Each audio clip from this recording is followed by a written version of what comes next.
sa kabila ng pakikipaglaban ni Kris Aquino sa kanyang autoimmune diseases, patuloy pa rin siya sa pagkain ng maayos at pagiging buhay na buhay sa pag-asa.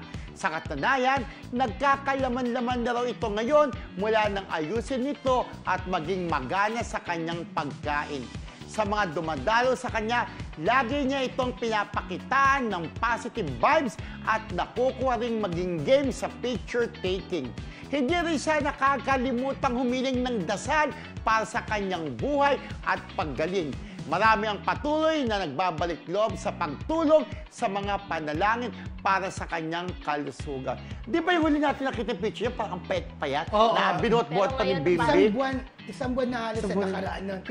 Pero ngayon may mga lumalabas ng mga video na kumakain talaga siya. Oo, magana na siyang kumain. Diyos ko, Lord, ipagdasal natin, di ba sabi nga, pagka prayers can move mountains. Pagsama-sama tayo. Pagalugan mo yon, prayers can move mountains. Ang kasi pagkasama tayo, kaya natin itulak ang bundok kahit napaka ang bigat-bigat. Parang galing pagka sama-samang nagdarasal, di ba? Pero yan, ang tawag yan, idiomatic. Tama ba idiomatic expression, Ren? Correct. No, parang na, pagkapagdasal natin si Kris Aquino. Ang mga imposible ay nagagawin. Oo, yung bang ganon. Dahil sa panalangin.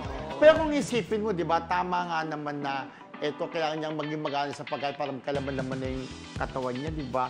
Pero minsan may mga may sakit na walang ganang kumain eh. Mabuti na lang si Miss Kris Aquino, ayun, okay, magana siya kumain. Kaya nagkakalaman-lamanan na, di ba? True, dapat talaga tuloy-tuloy na ang kanyang paggaling. Kasi yung pagkain, di ba? Yun ang yung nutrisyon na nakukuha mo sa pagkain, yung lalaban talaga sa mga sakit-sakit. Kailangan malakas ang katawan.